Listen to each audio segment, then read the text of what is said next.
Kumusta, magandang hapon sa inyong lahat mga kapwa ko ka-farmers, mga ka-viewers from Luzon, Visayas at Mindanao, pati sa abroad at sa ibang bansa. So sa hapong ito mga ka-farmers, share ko lang po sa inyo ang ating ginagamit na pang-spray sa ating tanim nga sili-sigang, bell pepper at saka kamatis. Ito po mga ka-farmers, naghalo po tayo ng alika or kibatap at saka peters na 2020. Okay, so yung orbital batap natin mga ka-farmers, ang iay po nito, ito po ay Acetyltrovent at saka difenoconazole. So ang laman ng score at saka ang laman ng Imistar ay nandito na po sa ating orbital. So ang dosage po natin mga ka-farmers, kung knapsack sprayer, pwede siya sa 25 ml or 300 ml kung 1 gram. So may kakayahan po siyang mag-control sa mga early blight, late blight, leaf spot, no, sa ating tanim na mga talong at saka tanim natin na sili, mga kamatis at saka veal. So may kakayahan siyang mag-control, no, sa mga agarang punggos. And then yung alika naman natin mga ka-farmers, ang iay po nito ay lambda-cyhalothrin at saka thimeritoxam.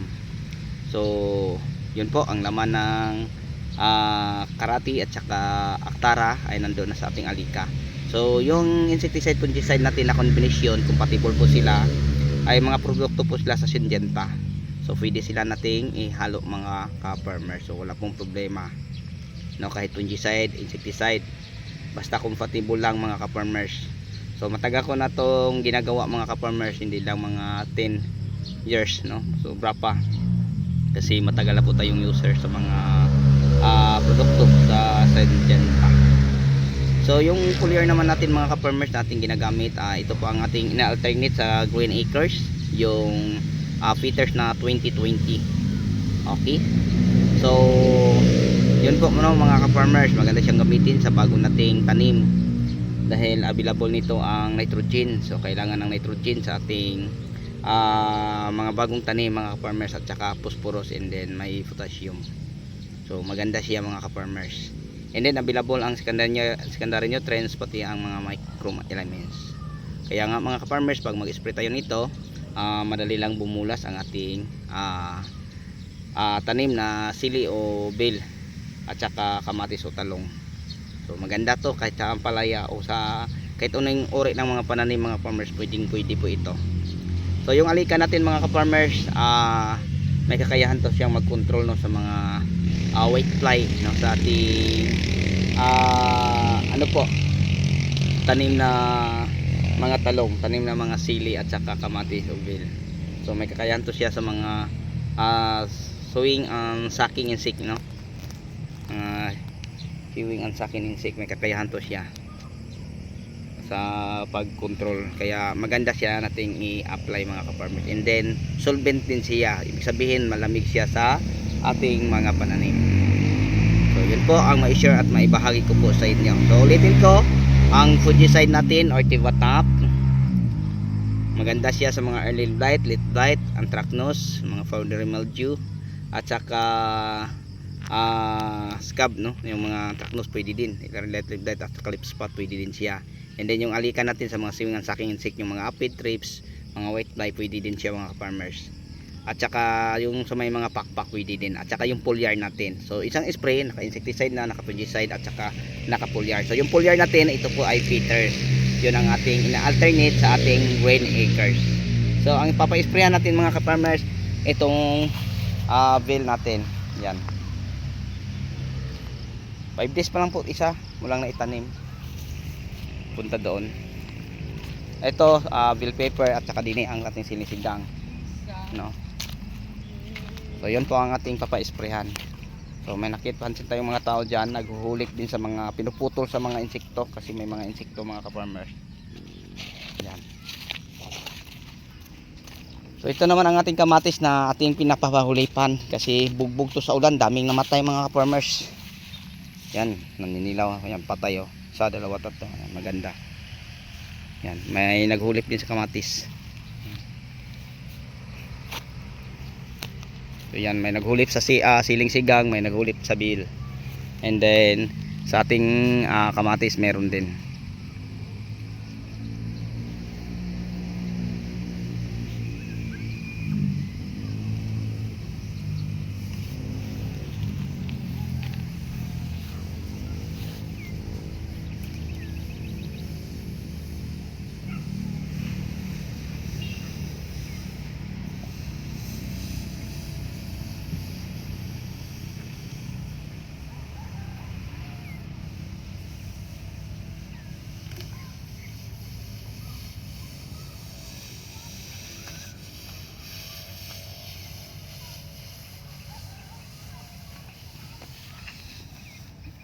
Madali lang ang mag-spray mga ka-farmers.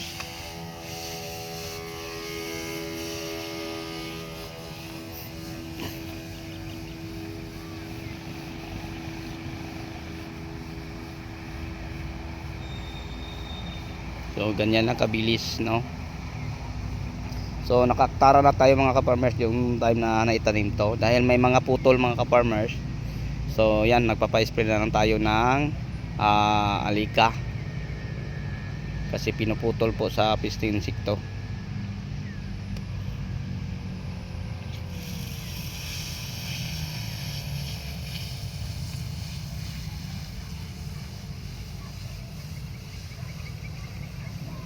So yan, may naghulip din sa pinuputol sa insekto.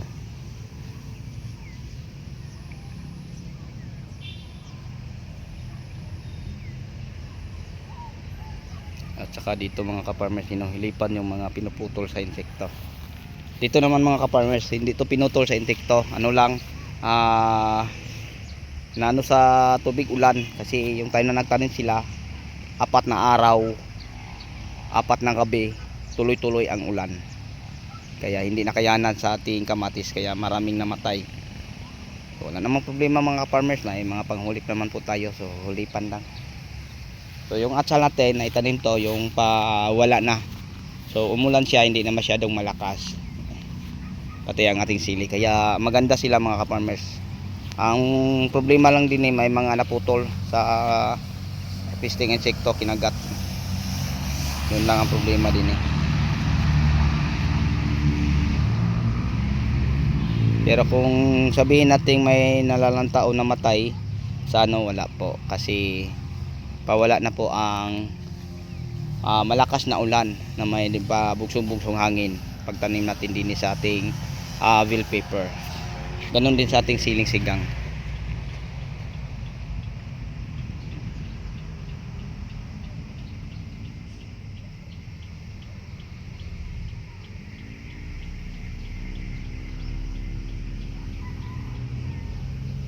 So mga 10 days from now mga ka-farmers, hindi na to basta-basta kakagatin na sa insekto kasi matigas at matibay na ang puno nito.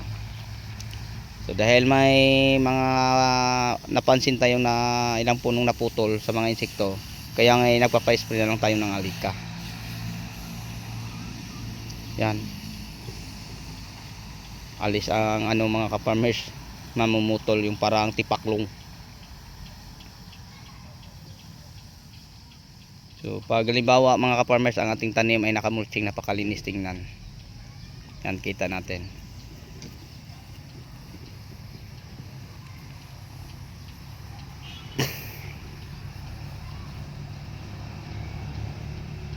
So yun po ang karanasan namin ginagawa, no? Mag-spray sa hapon, mga alas 5 mag-umpisa, and then sa umaga. Kasi napakalaki ang aming i-sprayhan mga ka-farmers, hanggang doon sa taniman ng talong simula din nasa mga 6 na hektarya. Ganyan ka luwang o kalawak ang kanilang isprayhan. Pero madali lang man ang mag-spray. Parang naglalakad lang sila. Okay, so yun lang po ang ma-share ko po sa inyo mga ka-farmers. So yung pinapa-spray nating insecticide, fungicide at saka foliar, yun po ay compatible. So maganda na po, maganda silang gamitin natin para sa mga mamumutol, no? Yan, may mga pakpak yan mga ka-farmers na lumilipad. Yan, pwede yan na sa ating alika. Kaya daw i-control.